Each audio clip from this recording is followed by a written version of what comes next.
Hi everybody, I'm Peter Travers and this is Popcorn, where we tell you what's happening at the movies. And there's a great movie for you to see right now called Richard Jewell.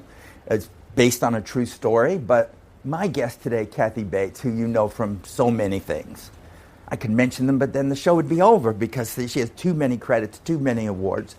But she plays the title character's mother in this, and she will break your heart 6 ways from Sunday. But today we're going to be having fun, aren't we, Yes, Kathy? absolutely. So welcome to the show. Thank you, The Peter. first time you've done this. Popcorn's yours. Yeah, you can well, take it. No? No? No, I've lost 60 pounds and managed to keep it off the last 3 years, so I've been pretty strict with myself. Well, that popcorn's pretty okay, I think. I'm sure it is. It looks delicious. Okay, and we're smelling it, and yes, it was just I know. made. Wait, Peter, stop. But stop doing this to me. So you've just got, of course, all the awards that you have. Now you have a new nomination as Best Supporting Actress for Richard Jewell. For me, the best award for this movie has been the fact that Bobby Jewell, Richard's mom, who's still alive, loves the movie. Boy, that's good, because if she didn't. Oh, I know. Gosh. Because in the movie, you know how mad she got at Tom Brokaw. I know. We don't want her to be getting mad. No, and also, there have been statues in Centennial Park to Andrew Young and Billy Payne, who brought the Olympics to Atlanta. And finally, there's going to be a plaque with Richard's name and what he did and how he saved people's lives. Oh, well, that's a good thing. Yeah. We should set that up, or you should. Why should I work? I want to be there. Be there, really. Yeah, that's it. No, Richard Jewell, that's the name of the movie. Clint Eastwood directed it, but a true story. Can you tell us a little about Richard? Absolutely. Richard had been a cop for a few years and then resigned or was fired, depending on how you look at it. And then he went to become a guard at a college nearby, and he got let go. The thing with Richard that I found so tragic about this whole story is that he was this hyper-vigilant person ever since he was a kid. At 9 he loved the police, didn't he? He loved the police, and even as a kid in church, he wanted to help people. And even in church, he would run around and make sure everybody had a program. And then later on, when he was a cop, he carried like a 130-pound, battering ram, but he also had Beanie Babies for the kids who he might find who had been in accidents, so he could give them. He was just this generous, simple, humble, kind man who wanted to help everybody. And it was that vigilance that helped him in his job. He was hired to be a security guy for the Olympics. They were calling everybody in. And he was at the Sound and Light Tower. And he'd gone off to the restroom, and he came back, and there was a bench there. And he noticed right away there was what they call an Alice pack, this big military pack underneath the bench. Suspicious pack. Very suspicious. Yeah. And so he told the GBI, he said, I don't like that. And they said, oh, come on, Richard. He said, no, I have a bad feeling. And so they brought in the bomb guys, and he described it that the guy went underneath and looked at it, and then he just froze, and he just backed very slowly out, and he told his buddy to turn his cell phone off. And they tried to get everybody back, as many people back, but through a series of mishaps and 911 calls and not being able to get in touch with people, Eric Rudolph, who actually planted the bomb and was not caught until like 6 years later, had this phone message, there's going to be a bomb in Centennial Park in 30 minutes. And thanks to Richard, he got all the guys out of the tower. He was running up and down. He was doing everything he could do to make that happen. And suddenly he became this hero, and then... For 3 days. For 3 days. Yeah. And his mother got that 3 days That's to be proud. Yeah. My mom, his mom. He's on TV. That's right. He's on TV. He's the hero of the day. CNN wanted to talk to him. And what turned out was there was a leak from the FBI to Kathy Scruggs at the Atlanta Journal-Constitution, and they decided to break the story. And overnight, everybody turned against him and said he was the guy. He was the suspect. Mama. Except Mama. She was there for him. She was. They were very, very close. She had 2 miscarriages, and Richard was her only child. And both his real dad and his stepdad banished from their lives for various reasons, and so he was her child, her boy, you know. And she knows how he can be overzealous. Yes. She knows the things that he shouldn't be doing. He trusts the police so much. Too much. That it cost him by Yeah, doing they that. used, this is what was so cruel. And I remember when I started out working with Clint, we were all there to meet with him. And I said, why do you want to do this movie? And he said, because I think it's an American tragedy. And he said, this is a story that people need to see. John Hamm was down in Atlanta, and people said, well, what are you doing down here? And he said, oh, it's about the bombing. And he said, oh, yeah, that guy Richard Jewell, who was the bomber. They still say Still. he's the bomber. That's Which can the happen power to of the you, media. you know, because there's yeah. some suspicion that's And for stays 88 with you. days, without any evidence, people camped out, you know, media, the FBI suspected him. Even when they brought him in for his first interview, they already had a cell for him. Yeah, we like him for this. That's what they always say. Yeah, we you know, like because him. The public, everybody's demanding to know who did this. There's that desire to get somebody up there and say he did it. Well, there were millions and millions of dollars resting on this because of the Olympics. Yeah. And they had to get it We solved. should say it's 1996. 1996. That's when this is happening, so we weren't even in the big cell phone period of the world. Everything was just taking off. Yeah. And don't forget, we'd had Waco, the federal building, we had Ruby Ridge, we had 93 truck bomb in World Trade Center. So it was the beginning of the new normal, unfortunately, of this terrorism. And it's that's that seesaw from we love you to stay away from us. Yeah, you know? I think that the real tragedy, and I'm sure that this is what Bobby felt, is that the very quality that enabled him to find that bomb, his vigilance, they turned that into a liability, and they beat him up with it. That, to me, I think, is just the tragedy of all of it. Well, one amazing scene that you have among many in this is when Bobby went on national TV making a plea to President Clinton at the time Yes. to see what's happening and do something for her son. Yes. So let's look a little bit at that clip. Okay. My son is innocent. Richard is not the Olympic Park bomber. He saved people's lives. Please hear me, Mr. President, and help me. My son is a hero. If they do not intend to charge my son, please tell us. Please tell the world. Mr. President,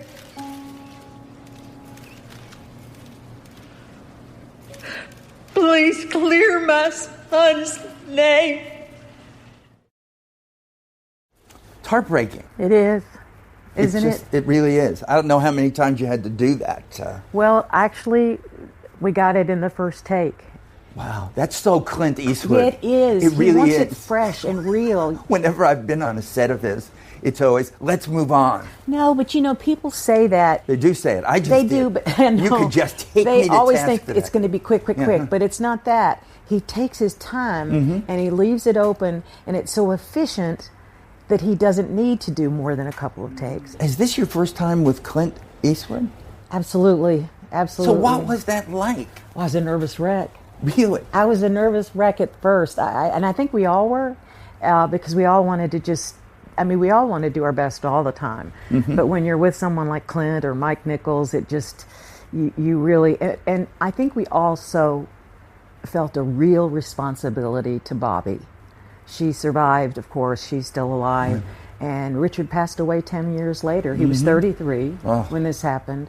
And he got some money, CNN and NBC, they sued them. But the Atlanta Journal-Constitution never accepted responsibility for it. And the real FBI guy, who's played by John Hamm, went to his grave saying, this guy did it. Yeah, we see that scene in the movie where he says, I still think he did it. Even when somebody else has confessed to doing it. I know. You know? That's the kind of thing. Well, it's a movie that is pretty hard, basically, on the media and on the feds. It's really saying that. Yeah. In a world where we're supposed to trust certain things, we've lost it, you know? That was 1996. Things are worse now. Well, and I think it's important to realize that they just got it wrong. And they were in such a rush to try and save the Olympics that had really, this was only the second day, I think, of the Olympics. And so that was really driving it. And I don't want to paint it with too broad a brush because, look, more than ever we need the truth from the press. More than ever we need the truth from the FBI, the government. We depend on those institutions. So that was very specific to this case. And I hope people don't feel that we're just trying to malign those institutions. What does Clint do when, after a take, he's happy with it? Well, this is what I love about him, and I didn't realize this, is that he just lets the camera keep going. And we just keep going. The scene may be done, I mean, our lines may be done, but we just keep improvising and just continuing to live in that situation. And he gets a lot of great stuff that he can use. And it's also an opportunity for us to have more time together, to experience the characters together, especially nowadays when you don't have rehearsal time. You have as my friend Jessica Tandy, God rest her, used to say, your kitchen work. Nowadays you have to do your kitchen work in your kitchen, at home alone. So it's great to have that with kitchen Clint. work. Well, when Clint was here last, he was saying that he hates movies where the director will say action, because he said, I'm really quiet about it. I just go when you're ready. When you're ready, just do something. I also heard about, I don't know if this is apocryphal or not, was when he was doing the spaghetti westerns and they would scream action, the horses would get all, So you don't want to scare the horses. And also in TV, it's just all so crazy. And I think that's when he developed his style. He thought, wait a minute, everybody's just rushing and getting it wrong and rushing and getting it wrong again. And he just wanted to keep it real simple. He says, when you're ready, people are going like this. And I remember the first time I had a quick scene where I was running downstairs and I ran into the sound guy who I really liked. And I was trying to speak French to him. He said, and I thought the scene was over, and then that's when I realized it's not over till it's over. So. Until he says it's over. Yeah, that's the way to do it. I think we've got it, yeah. He also has, can I just say, sure. He has an amazing cameraman. Stephen Campanelli, he's been with him for 25 years, like many of the people on the crew. It's like a family. And he just knows how to tell that story with the camera. One of my favorite shots, and Clint's too, is when the FBI are there and you see Richard putting his blue gloves on, and we've been telling him not to help the police. And then it pans over to Sam and I just standing there looking at him like, he's never going to stop, and she just wants to throttle him. Wow. But whatever he's doing great. Oh, I know. He's 89 now. Yeah. He's still sexy as hell. There you go. See? I'm Did you hear not that, Clint? kidding. Yeah. He is sexy. I'm telling you. Yeah. Imagine what it'll be like when he's 90. Like good wine. Like good wine. Everything is perfect to do. Well, you've worked with so many people. Mike Nichols in Primary Colors, he's somebody I miss tremendously, because he's not only a great director, but he's just one of the smartest, most fun people that ever lived on this earth to do that. I agree. I remember I was at an awards thing, I think it was the Emmys, and I lost, and like about half an hour later I get this text from Mike saying, you're among one of my favorite actors I've ever worked with. And I thought, well, that's it. Dude, I know. It's like, how lovely of him to do that at that moment. It is. But he was right, Well, he was. Well, it was one of the high points of my life to work with him and with that cast. And yet you had, your Oscar movie, Misery, where I'm looking at you and I could still hear Annie Wilkes saying, he didn't get out of the cock-a-doodle car. He didn't get out of the cock-a-doodle car! Right. He didn't do that. And yet, to me, in terms of the Stephen King, when you did Dolores Claiborne like 4 or 5 years later, that was just as good. I know. Tony Gilroy adapted that from a novella that Stephen wrote. And I wish the film had gotten more attention that year. But I think people go watch it now. Yeah, go watch it now. After we're finished. It's a great cast. Christopher Plummer and Jennifer Jason Leigh, and Taylor Hackford did an amazing job. And talk about lead time, that's what I'm saying. He understands what actors need, and because I had to play a woman in different points of her life, I had amazing makeup and hair and dialogue and all of that. So I had all the tools at my disposal, and that's why I wish people would see it, because I'm very proud of that, too. Well, but there's so much. I mean, it's an incredible career. I remember seeing you for the first time on stage in Vanities. You did not. Oh, I did. I was 4 years old, but I loved it. It was great. Thank you. Yeah, it was great. So how are you feeling now about your life and career? I'm feeling well. I was sick with breast cancer in 2012. I had a double mastectomy, and they removed lymph nodes. And in my case, the lymph fluid built up in my arms. And I had seen my mother go through this, but I didn't know what it was. So it was in your family. Yep. And I went to a doctor who helped me with manual lymph drainage and a pump, and I had to go several times a week. Lymphedema, that's called? It's called lymphedema. 10 million Americans suffer from lymphedema, and that's more than ALS, muscular dystrophy, MS, Alzheimer's, and AIDS. It's horrible. Parkinson's and AIDS, excuse me. And you're a spokesman for it. I am a spokesperson for it, and it's, so if you ask me how I'm doing, it's a perfect balance in my life. I've got this career that I still feel strong in, and then I've got the opportunity to live in the real world. We've worked with the NIH. The CDC now has a video of me talking about lymphedema on their cancer website, which is something we really fought hard for. And in New York, we passed a bill so that it's mandatory for clinics and hospitals to provide information to cancer patients. Because anytime the lymph system is damaged, people are at risk. And the what happens, though? Is it like a swelling of the... Yes, if the lymph system backs up, the legs or the arms swell. Doctors spend, in 4 years of medical school, 15 minutes on the entire lymphatic system. Oh, what is that about? 10 million and they do 15 minutes? And so if you go to your GP and you've got a problem, he'll say, well, go home and eat salads. And unfortunately, it's progressive and incurable. And many people can't afford a doctor shop, so they go for years without getting help. In fact, I met Sam Rockwell's uncle, and his mom had a swollen arm and didn't know what it was.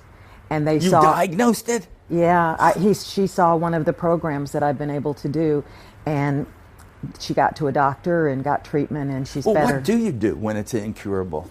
There's not much we can do, except for you go for manual lymph drainage, and then they put you in one of those pumps. It's in both my arms. But here's the thing, too, is that you get an infection often called cellulitis, a bacterial infection that has to be treated with antibiotics. And if you don't, then you could go into sepsis, and occasionally people do die from it. Well, good for you for going out there. And, I was pissed that I had breast cancer and lymphedema. No kidding. And now I'm actually happy because I can do something in the real world that means something, that can help people. When Chris told me that last night, I was like, this is the best day of my life, to understand that I really helped someone, because you don't always get that feedback. I think it's very rare where that happens. Also, you were able to listen and say, could be this, and lead. Oh, well, he didn't know me. That's what I mean, but you were introduced, and you could see it and say something, which is great. Yeah. So, yes, when you get a cancer diagnosis, it has to do something to you. Yeah, well, that particular summer was hard because my show Harry's Law had just been canceled. And that was a mistake. People. Yes, and it was a gut punch. And I wish that NBC had taken, had focused on our show more. And so then I discovered I had breast cancer. And Peter, I swear to you that moment I thought my career was over.